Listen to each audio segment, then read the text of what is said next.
Assalamualaikum warahmatullahi wabarakatuh. Halo teman-teman, perkenalkan kami dari kelompok 9 dengan anggota saya Diana Jasmine Salsabila dengan NIM 2249253 SV20540. Saya Vina Isa Arumi dengan NIM 225039006 SV21556.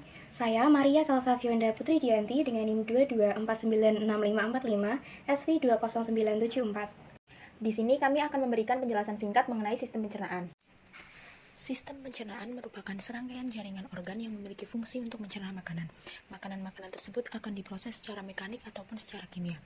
Untuk organ utama saluran pencernaan yang pertama yaitu mulut.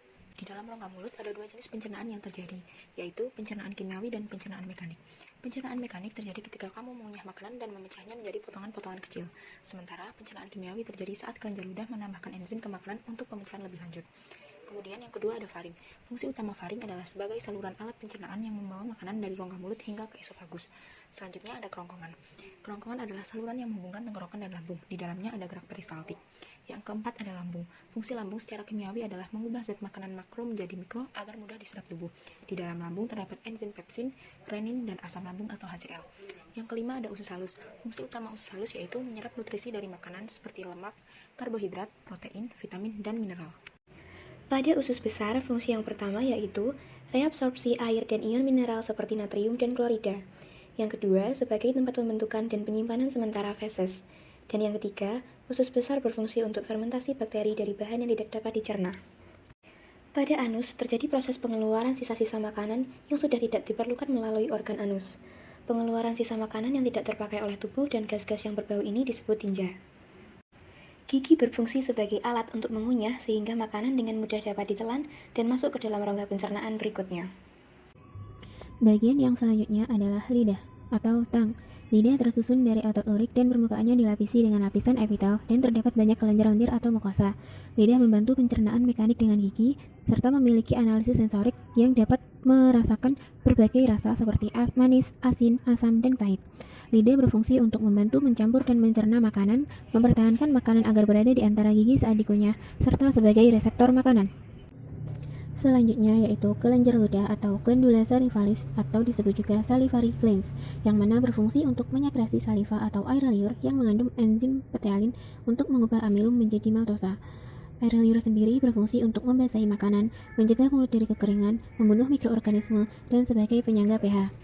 Kemudian, kelenjar ludah memiliki beberapa jenis, yaitu kelenjar parotis yang berada di dekat telinga, kelenjar sublingualis yang berada di bawah lidah, dan kelenjar submandibularis yang berada di bawah rahang. Organ yang selanjutnya adalah hati atau liver. Hati adalah organ dengan kelenjar eksokrin berupa kantung empedu yang menghasilkan cairan empedu, berwarna kuning kecoklatan. Hati mengandung air, garam, bilirubin, kolesterol, dan lain-lain. Hati berfungsi untuk sekresi empedu, penyimpanan nutrisi, dan masih banyak fungsi vital yang lainnya. Kantung empedu atau gallbladder. Kantung empedu berfungsi sebagai tempat menyimpan cairan empedu yang dihasilkan oleh hati. Cairan empedu ini sebagian besar terdiri atas air, garam-garam empedu, kolesterol, fosfolipid, pigmen-pigmen empedu, dan beberapa ion-ion.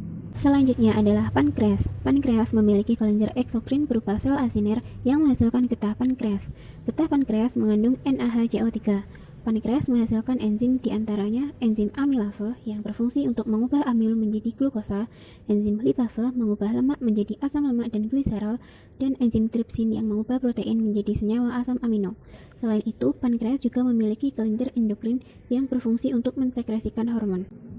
Jadi, kesimpulan yang dapat kita ambil dari video tadi adalah sistem pencernaan merupakan proses pemecahan makanan menjadi molekul sederhana yang melibatkan organ-organ dan kelenjar-kelenjar pencernaan. Pencernaan dibedakan menjadi dua, yaitu pencernaan mekanis dan pencernaan kimiawi. Pencernaan mekanis adalah proses pengubahan makanan dari kasar menjadi halus dengan bantuan gerakan organ pencernaan, yaitu mulut dan lambung. Sedangkan pencernaan kimiawi adalah proses pelarutan atau pengubahan makanan oleh enzim-enzim yang ada pada saluran pencernaan.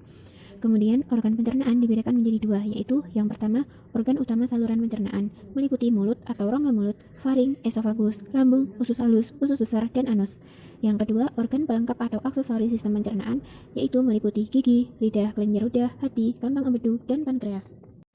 Demikian penjelasan yang bisa kami berikan berkaitan dengan sistem pencernaan. Terima kasih. Wassalamualaikum warahmatullahi wabarakatuh.